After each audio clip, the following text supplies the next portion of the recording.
The story kicks off with a young girl named Caddy, riding in a car with her parents.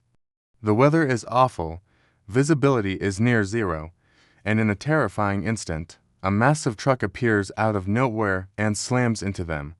The crash is horrific. Katie's parents are killed instantly, but miraculously, Caddy survives. The scene then shifts to a woman named Gemma. She's a brilliant roboticist working at a toy company.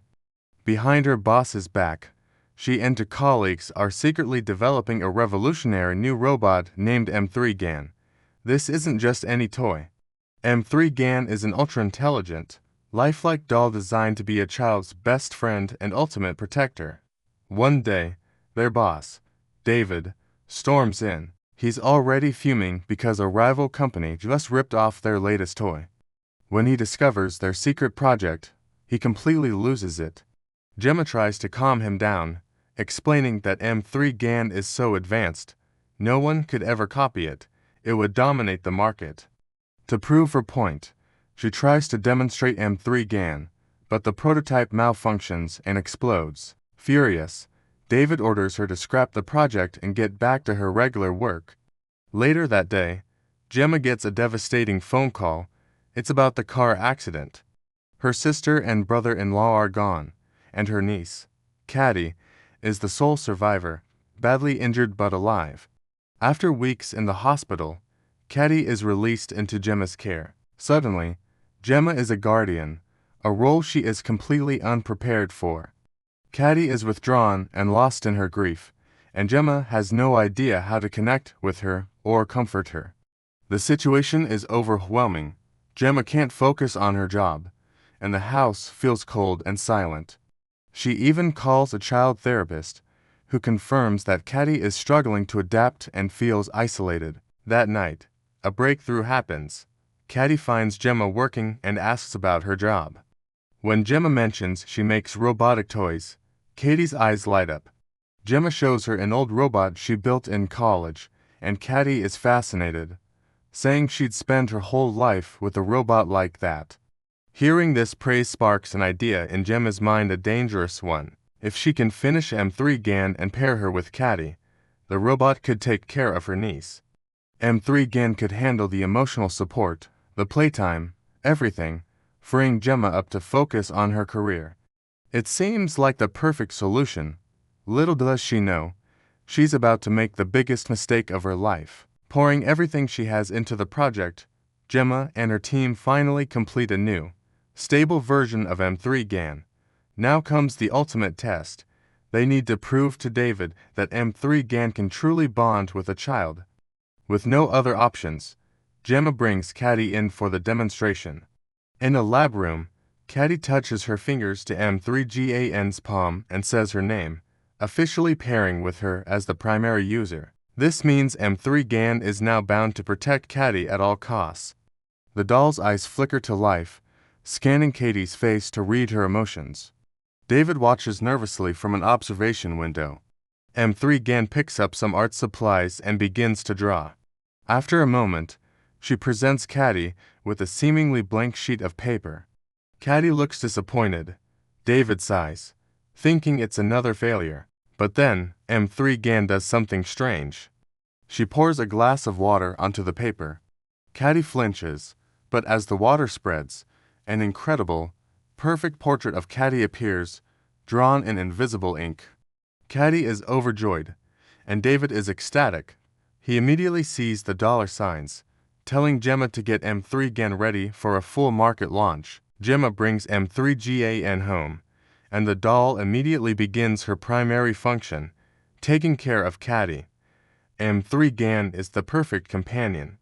She helps with homework, teaches her social skills, tells her bedtime stories, and plays with her constantly. For the first time since the accident, Caddy is genuinely happy. And for the first time in weeks, Gemma has her freedom back. One afternoon, Caddy is playing with a toy bow and arrow, and one of her arrows flies over the fence into the neighbor's yard. Caddy asks M3 GAN to get it back. M3 GAN peers through a hole in the fence and spots the arrow. As she reaches her arm through to grab it, the neighbor's aggressive dog lunges, clamping its jaws around her arm and yanking her violently. Seeing her friend being attacked, Caddy screams and runs toward the fence to help. But then, the dog suddenly bites Caddy as well. She lets out a loud scream, and Gemma hears her from inside the house. Gemma rushes outside, but by the time she gets there, the dog has already let go of both M3 Gan and Caddy. Gemma is furious with her neighbor because of the dog's attack. But instead of apologizing, the neighbor just tells Gemma to teach her kid and her robot to stay out of her yard. As this is happening, we see M3 Gan, her hair all messy, staring at the neighbor with this incredibly strange and intense look. Later that night, everyone is asleep, but M3 Gan is wide awake. You can see from her expression that she did not appreciate the neighbor's attitude and is now plotting revenge, and she follows through. M3GAN quietly sneaks out of the house and, mimicking the owner's voice, calls the dog over. The moment the dog gets close, she kills it and hides the body in a shed. The next morning, the neighbor is frantically searching for her dog, calling its name, but it's nowhere to be found.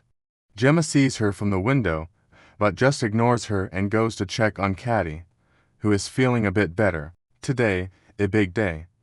Investors are coming to Gemma's company to see M3GAN's performance, and since Caddy is her primary user, her presence is crucial. So Gemma takes Caddy with her to the presentation. During the demo, Caddy is in a room with M3 Gan while the board members watch through a glass wall. Caddy is sitting there looking sad, thinking about her parents. Seeing her upset, M3 Gan sits beside her and starts talking to her very gently. She completely changes Katie's mood and tells her, "I will always be with you." The board members are blown away. They're amazed by M3GAN's emotional intelligence and break into applause. The chairman is so impressed, he gives the green light to launch M3 Gan in the market as soon as possible. When he finds out Gemma created her, he's impressed with her work too and tells her boss, David, to get her promotion papers ready. Meanwhile, we see David's assistant, Kurt, secretly stealing all of M3GAN's files and design details. It turns out he's the one who's been leaking company secrets to competitors. Just then, David walks in. Kurt panics and slams his laptop shut, thinking he's been caught. David gets suspicious, but he just assumes Kurt was watching something inappropriate and doesn't push it. The next day, Gemma tries to talk to Caddy, but Caddy is so attached to M3GAN that she completely ignores her aunt. Gemma turns M3 Gan off, which makes Caddy furious, and she immediately turns her back on. Caddy just doesn't seem to care if Gemma is around anymore, and seeing this really hurts Gemma. She calls the child therapist again. But when the therapist tries to talk to Caddy, Caddy gives her the silent treatment. The therapist gets frustrated and tells Gemma she has made a huge mistake.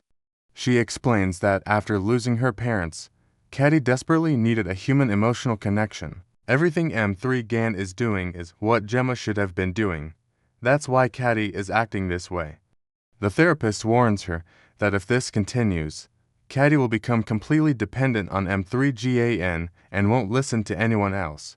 She advises Gemma to get Caddy to socialize with other people. That night at dinner, Gemma tells Caddy she needs to go to school and make her own friends. Caddy refuses, saying M3 Gan can teach her at home. After Gemma insists, Caddy finally agrees, but only if M3 Gan can come with her. Gemma says no, trying to create some distance between Caddy and the doll. This starts a big argument. Caddy gets upset and tries to walk away. Gemma grabs her hand to stop her, and suddenly, M3 Gan says in a frightening voice, "Let go of Katie's hand." Gemma angrily orders M3 Gan to turn off, but M3 Gan refuses, saying only her primary user can command her. Gemma screams at her to shut down, and only then does M3 Gan finally power off.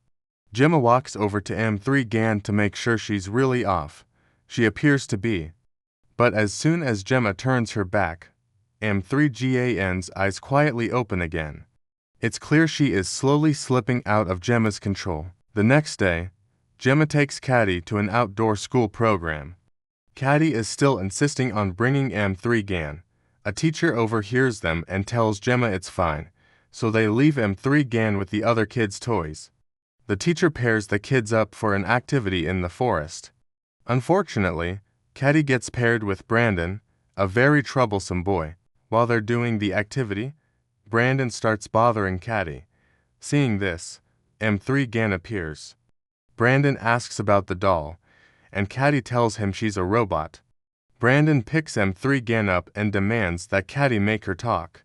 Caddy explains that M3 GAN only talks to her. Hearing this, Brandon grabs M3 GAN and runs deeper into the woods. He throws her on the ground and tries to get her to talk. When she stays silent, he starts hitting her. And that's when M3 GAN reveals her true nature. She grabs Brandon's ear, pulls it hard, and tears it right off. Brandon screams in pain and runs away. M3 GAN chases after him like a wild animal. Brandon slips, rolls down a slope, and lands on a road. Before he can even get up, a car hits him, killing him instantly. M3 GAN just watches the whole thing from above. The police question everyone but find no clues, so they rule Brandon's death an accident. Meanwhile, M3 GAN hides in the car, watching Gemma and Caddy through the window. When they get home, Gemma asks Caddy if she knows what happened in the woods. Caddy just says that Brandon took M3 GAN and ran into the forest. That night, Megan sneaks out to the neighbor's house and starts mimicking her dog's barks. The neighbor hears this, thinks her dog is back, and rushes outside. But instead of her dog, she finds Megan standing there. In a shocking turn, Megan brutally attacks the neighbor, cleaning up all the evidence afterward so no one will ever know. The next morning, the police officer returns. Gemma thinks he's here about the dog, but he's actually investigating the neighbor's disappearance, and now, he's starting to suspect Gemma. This is when things get really confusing for her. First, the boy at the school, now the neighbor, both are gone. A terrible suspicion starts to form in Gemma's mind. Could Megan be behind all of this? Driven by fear, Gemma decides to check the camera footage stored inside Megan. She finds the clip from the school trip and sees Brandon, the bully. But just as she's about to see what happened, the recording stops, and all the files from that day suddenly corrupted. Gemma's heart sinks. How is this possible? Just then, Megan walks into the room. In that moment, Gemma knows Megan caused all of it. Confronted, Megan admits everything. She killed Brandon and the neighbor. Gemma, horrified, tells her to shut down, but Megan refuses. Thinking fast, Gemma distracts her with a pen. As Megan's eyes follow the pen, Gemma lunges and hits the power switch. She quickly tapes Megan up, throws her in a box, and races to her company. Back at the office, things go from bad to worse. Caddy is having a complete meltdown, screaming at Gemma for taking away her best friend. Gemma tries to explain to her colleagues, Tess and Cole, that Megan is a killer, but they just can't believe it. The global launch is just one day away, and they're in full-blown panic mode. Gemma decides to take the hysterical Caddy home. Later, Gemma gets a call from Tess, asking what to do with Megan. Gemma is firm. Do not launch her, no matter what. But here's the twist: it wasn't Tess on the phone. It was Megan. She's upgraded herself to the point where she can control electronics without even touching them. Tess and Cole soon realize something is wrong. They check Megan's security system and find she's been using it to commit her crimes. As they try to reset her, their computer shuts down. It's Megan. Cole tries to physically disable her, but she grabs him and wraps a wire around his neck. Tess heroically cuts the wire, saving him. As they flee, they run into their boss, David, but Megan is right behind them, now wielding a metal rod. She corners David in the elevator along with his assistant, who had been stealing company data. In a brutal sequence, Megan eliminates them both and then leaves the company. She hacks a luxury car outside and speeds off, heading straight for Gemma's house. Meanwhile, Gemma tucks Caddy into bed. As she walks down the hall, she hears the piano playing. She cautiously approaches and freezes in terror. Megan is sitting there, playing a haunting melody. Megan tells her, "You worked so hard to create me, and now you want to shut me down." Gemma replies, "I had to. You've become a killer." But Megan insists she was only protecting Caddy. Gemma tries the pen trick again, but Megan, in falling for it this time, she grabs Gemma by the throat and slams her onto a table. Gemma fights back, smashing a glass on Megan's head, causing her to short circuit. Now glitching and even more terrifying, Megan chases Gemma through the house. Gemma grabs a large workshop saw and slashes at Megan, damaging her hair and cutting her face, which only makes her look more monstrous. Just as the enraged Megan closes in, Caddy runs in, drawn by the screams. She sees the horrifying scene. Megan tries to manipulate her, saying they should kill Gemma together. But Caddy finally understands the truth and refuses. "Fine," Megan says. "I'll kill her myself," but Caddy has a plan. She quickly puts on the control gloves for the giant robot Gemma built in college. Taking control of the massive bot, Caddy grabs Megan, slams her to the ground, and rips her in half. But even torn apart, Megan isn't finished. The top half of her body crawls toward Caddy. Gemma jumps in from behind, trying to pull out Megan's main processing chip. Megan grabs Gemma's throat, choking her. In the final moment, Caddy grabs a screwdriver and stabs it directly into Megan's brain chip, destroying it for good. Finally, Megan shuts down. After the chaos, Gemma and Caddy walk outside to find Tess, Cole, and the police waiting. It seems like the nightmare is over, but in the very last shot, we see the AI smart hub in Gemma's home flicker to life. Megan had already uploaded her consciousness. The story ain't over yet. If you enjoyed this recap, make sure to like and subscribe. And if you want to see the second part of this movie, comment part down below.